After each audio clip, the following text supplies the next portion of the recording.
Ho-ho! Welcome back, everybody. It is week 28, I believe, of 2016.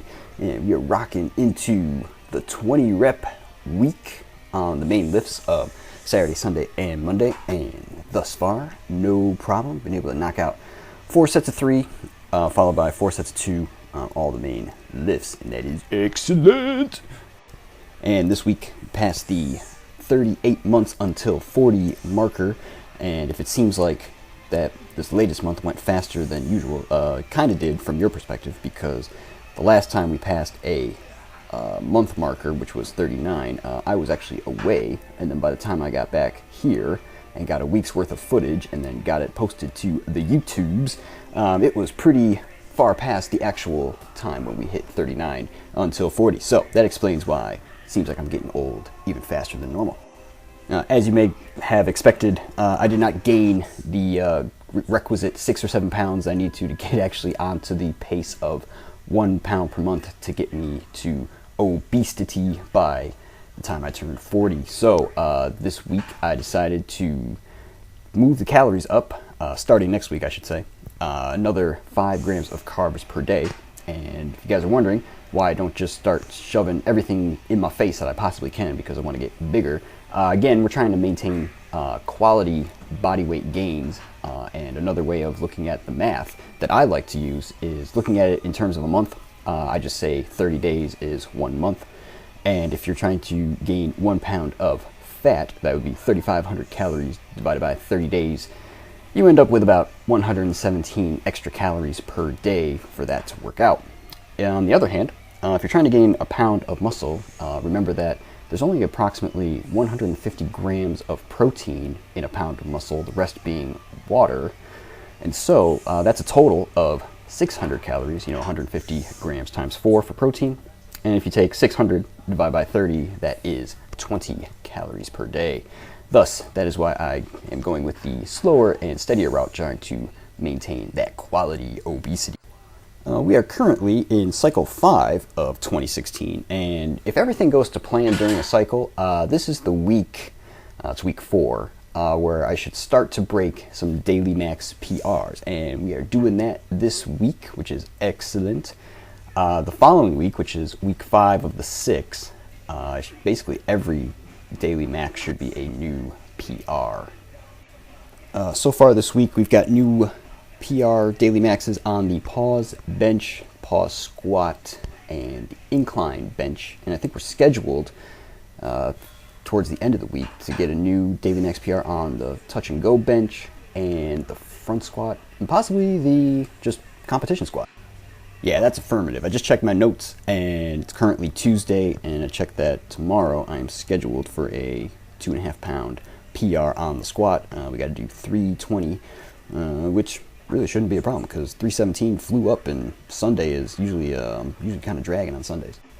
Yeah, so you guys may have anticipated what is coming next, because after last week's fun with the Supermax on the bench, I was thinking, if that same situation arises, definitely going to go for it again. And sure enough, 217.5, even though this is a new daily max record, this seemed to fly right up. So I was like, yeah, it's time for another Supermax attempt on the bench. So had Pantera going, and I was like, yeah, that'll get me pretty riled up and help me get the new Supermax. We put 232.5 on the bar, and I actually don't know my body weight yet, so we're going to update the bench screen later. But crush that bench. It is excellent. But I think that's going to be enough to get me that 1.7 times body weight bench, which is a new power to weight record. Yeah. I wanted to take a moment to comment on my Tuesday, Wednesday, Thursday volume routine that I'm doing now with the more of straight sets, 4x10 or 5x8. I haven't actually done 5x8 yet because I've been able to get 4x10s and keep the weights slowly moving up. With 1 minute in between sets is my rest periods. Compared to race to 40, I actually think this is better so long as you have the time, because it does take a little longer than race to 40. But I think it's important that you get more weight on the bar as opposed to just getting, say, more volume by doing more reps with lighter weight. Because if that was the case, then, for example, marathon runners should have enormous legs, right? Because they do a whole lot of volume, but very light intensity at each, muscle contraction. So yeah, so I think if you have the time available, it's better to try and find a way to get your volume in while increasing the mechanical tension, aka the total weight on the bar. Yeah. Yeah, so, the last couple of Tuesdays, I've been dominating the bench so bad, I was kind of considering moving the big cats to Tuesday's intro. However, they have not actually moved. And it's still hump day! Oh, yeah! So anyway, as promised earlier, we got 320 on the bar for the squat daily max here. And after watching this on video, I was like, whoa, that really went up fast. I'm like, yeah, that's good stuff right there. Yeah, and so we have a update on food consumption for this week. It's completely out of control. Apparently, I am the only person rated enough to be able to accurately judge the quality of homemade zucchini bread. So I think I had like 3/4 of a loaf in the last 2 days. And then there were donuts. And I was just like, yeah, obesity is definitely a state of mind. You just got to crush those donuts.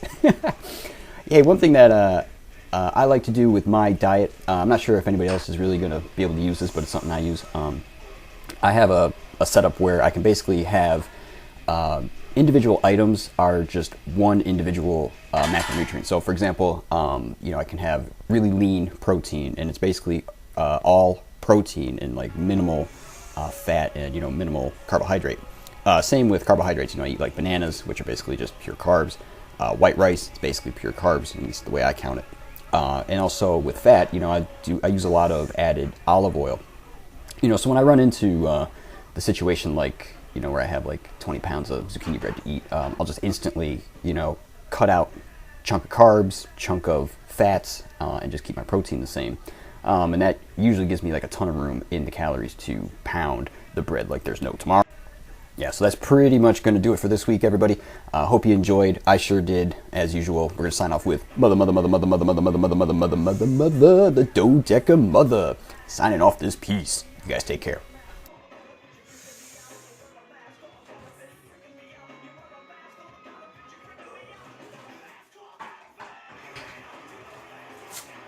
And the volume update for week 28 as compared to week 27. As you can see, we're up another like 3,500 pounds-ish for a total for the week of 148,882. And look at that total for the year. That's kind of a cool looking number. A lot of 3s and 4s. 3.4 million. Nice. And 2016 goals update. Pretty standard screen again this week. Nothing really to report other than 10K chin-ups. We are just shy of 6,000. We are definitely going to break that next week. Awesome. 60% of the way there. And the metabolic update, as mentioned before, calories, I don't even know exactly what they were, but so I counted what I counted, and hopefully the rest was filled in by bread and delicious donuts. Way up. Pounding the salt, because this weekend we're getting like the heat blast, and as you guys know, Saturday, Sunday is my hardest workouts of the week, and definitely want to be good to go for those. Also got to cut the grass. It's like freaking hot out. But even with the weight way up, that's okay because we still got that 1.7 new bench press record. Take that bench press in your face. In your face. See you next week, guys.